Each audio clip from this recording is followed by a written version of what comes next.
Hi class, this is my video presentation for Building Analysis Project Part C. I was assigned Unity Temple by Lloyd Wright. It is a Unitarian church in Oak Park, Illinois, which is some background information. It was built in 1906. The form of the building, the materials used is concrete on the outside and a plaster and stained wood kind of on the inside. So it's relatively Wrightian. It's pretty standard for his buildings. But yeah, it's a Universalist house of worship, and it's a meeting area. So the interesting thing about this building is it serves two functions. It's a community center and a church. So we have the church on this side, so where you enter from the little hallway here, and you'd have the church on this side, and you'd have the community center for its members and people from around the community. And this was the Unity House. And so we had two different parts: Unity Temple, Unity House. Just some kind of basic intro information. I'll get some close-up shots in a minute once we get over some of the basic information.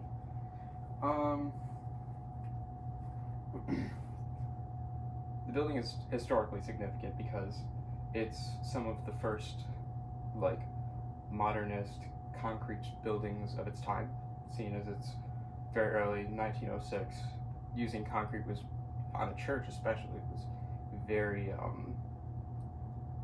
different. It's something that makes sense to Wright because he was always looking for the cutting edge and trying to find something different.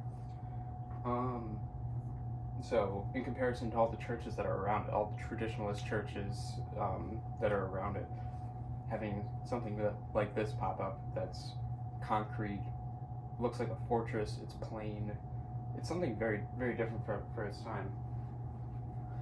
And I mean, it's a remarkable building.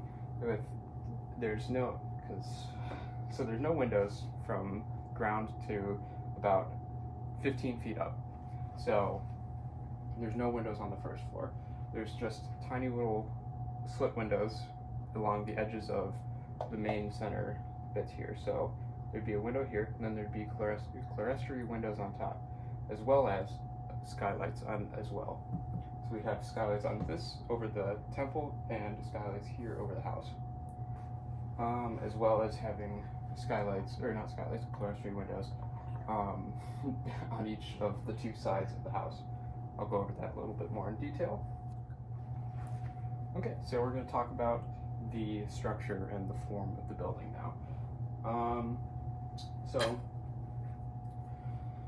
talking about the form, so this is Unity Temple, as described a minute ago, and this is Unity House. This is the worship center, where the church and prayer would be led, etc. It had capacity for quite a few people. I know I have the number here, but somewhere. It's right around, I think, between 200 and 300 people is the capacity. And over here we had Unity House, which is used for community gatherings and other sort of things. They would hold their meetings and everything else for the church just to kind of do their business. But yeah, so people would walk up through around here via the sidewalk and then come up to a platform that would be here and would enter through doors that would be right in here. So you'd enter through this kind of breezeway in between connecting the temple and the house. So you'd enter through here, and there are words above the doorway. The words are, "For the worship of God and the service of man." This kind of symbolized the two parts of the structure. For the worship of God would mean the temple, and for the service of man would mean the community center of the house. So God's house man's house. Essentially how it's broken up. So the seating capacity for the temple, just to circle back, is around 400 people, which is honestly relatively impressive for the scale of the thing, seeing as it's only approximately 64 feet by 64 feet. But it kind of gets that large capacity because it has 3 levels of seating, with the center area being kind of just a center stage for a little more seating, and just kind of an area where the priest or anyone else who's giving their kind of sermons or something can speak. So it allows for a real open kind of feel, which is, it's like a large atrium on the inside. There's plenty of pictures online. I can discuss that more later. But to get back into it, Wright kind of did something where he loved like molding space and pushing people through space and guiding them through space by manipulating the heights and the widths of the areas. So right here in kind of the breezeway, we have it's relatively cramped feeling as soon as you enter, but once you, and kind of even getting into the temple and the house itself, they have walls to kind of divide the breezeway from the temple and the house, just so it creates that level of separation, as well as some like sound insulation, because I imagine with 400 people in the temple, and if anyone's trying to be in the house to give school, because this is also a school as well, if there's Sunday school or something like that, you can't it would be very loud to have a bunch of kids in the school, as well as have a bunch of adults singing and doing their prayers and hymns as well. So it's great because it creates a level of separation between the two while still being connected by the breezeway. So I'm just going to set the scale down just so everyone can see. This is, the model itself is roughly, so this is roughly a foot by a foot, and then the house is roughly 1 foot by a foot and a half. Just to kind of give a brief sense of scale. But yeah, so overall the length of it is 142 feet from here to here, approximately, because there really aren't any drawings available, or at least I couldn't find any drawings that had actual precise measurements. I have, the only set of drawings is one floor plan that I could find that had proper dimensions, but based on this and plenty of other drawings, we kind of figured out some sense of scale that this is somewhere around 26 feet tall, the side plinths here, and everything else. We might have a cat cameo in a minute. But yeah, so come on, buddy. No. There's a cat for scale. But yeah, so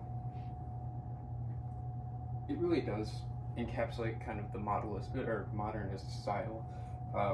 Really is groundbreaking in that sense, just because of the relatively plain, uniform exterior, because it's all concrete for the most part, except for the windows and such, and some of the trim that would be around, but all that is also concrete, but it's supposed to kind of resemble wood. But something really interesting that I found in my research is Wright went on a trip to Japan a few months before actually starting the commission for this building, and in his travels he took relatively basically the form of the building. He took a lot of inspiration from, it's assumed that he took a lot of inspiration from a temple. I'm going to butcher the name. So I'm really not even try to say it. I'll just put it in the video afterwards. But this temple in Japan follows a strikingly similar floor plan kind of layout, where it has a central gathering area here with a breezeway and another. Well, actually, the entrance would be on this side. It would be on this side, and then it would have kind of a relatively simple kind of open area here, and then would have a breezeway, and then would open up into the main kind of temple. So, relatively similar, but definitely not the same. But just overall, the view of the floor plan would be strikingly similar. But yeah, overall, I think what really made this building timeless is its overall just the how it really started but began to break out from the mold of the traditionalist church like structure that we've seen for centuries, all the way up to like antiquity and everything like that. So it's a real divergence from typical Catholic churches with its nave and everything else, and you can't beat it. It really encapsulates the Unitarian style by having its own kind of. It has its own ecosystem on the inside. Each section is separate but the same, connected by the breezeway, which is kind of, I like to think of it as the head and the body, and the neck kind of allows for communication between the two and collaboration between the two even. So honestly, it's a very interesting building. Personally, I went and checked it out. I didn't go inside because you have to pay for tickets, and I'm a college student. But overall, just the outside is striking, and there's architects that are there as well, just kind of paying homage to the building. But honestly, it's beautiful, and I think people should go check it out. But yeah, in closing, I think Wright's use of cubes and the singular unit is kind of a landmark example of modern architecture beginning and taking root in buildings that are very traditional. I mean, a church is possibly one of the most traditional buildings you can get, because a church always has similar set ways. I'll do some more close-up shots of the thing in a second, but church is very standard most of the time, honestly, and this really breaks away from that mold. And it's honestly one of my favorite pieces of writing architecture, just because it changes the mold, it breaks the mold, it makes its own style, honestly, and its relatively plain use of concrete and its lack of windows at the bottom allows for great function, because no windows means, especially since it's on two busy streets, it's on basically Main Street, not Main Street, but basically Main Street in Oak Park, as well as Lake Street, which is another giant street that goes from Chicago all the way out to Elgin, I think, and possibly farther, I'm not quite sure, but it allows for great sound insulation. It's very functional, and it just encapsulates all of Wright's like best qualities through manipulating space to manipulating light, even. Like it's honestly one of my favorite writing pieces, and it's just a great piece of architecture. So with that, I'm gonna turn the camera around and do some more close-up shots of the model, and I'll talk about kind of the construction of the model. Alright, so we're going to give a real brief overview because I think I've gone over time at this point, but so the model is all solid wood construction. It's roughly 25, 30 pounds. We did pretty much all of this. This is, I think, lamb beams. That we did most of it with oak plywood for the most part. And some other, this is solid wood here. Oops, sorry. This is solid wood here, as well as here on the other skylight. But yeah, I mean, Wright loved the idea of a large hearth and fireplace in a house. And obviously this is Unity House, so therefore, of course, it would have to have a large fireplace. So this is supposed to represent a chimney there. So it's really his defining feature that kind of ties together all of his houses and work. But let's take more of a ground level. So from a ground level view, we have the almost imposing structure of Unity Temple, where we have the door, like / breezeway, the house, and the temple. Focusing on the temple really as kind of the star of the show, we have these beams, which are detailed with kind of his signature wheat pattern. It just adds a little bit more detail and just kind of gives it more depth. But behind the beams are a set of clerestory windows on each side, which allow for light to spill in behind the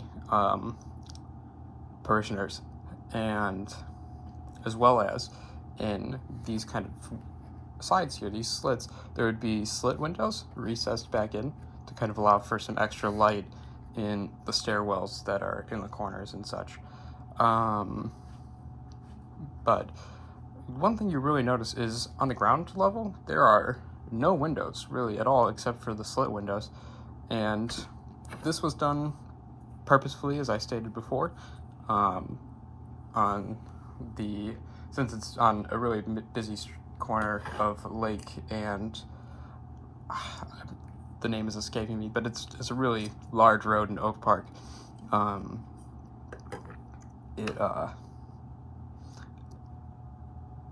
It's honestly, it's great because it allows for great sound insulation as well as thermal insulation. But as we move up, we got the skylights here. It's surrounded by some just kind of half wall. Well, they're not even half walls. These are full walls, kind of to keep the skylights hidden. So from the street, you'll never know they're there. You just see the walls. So it really allows for great privacy within these buildings.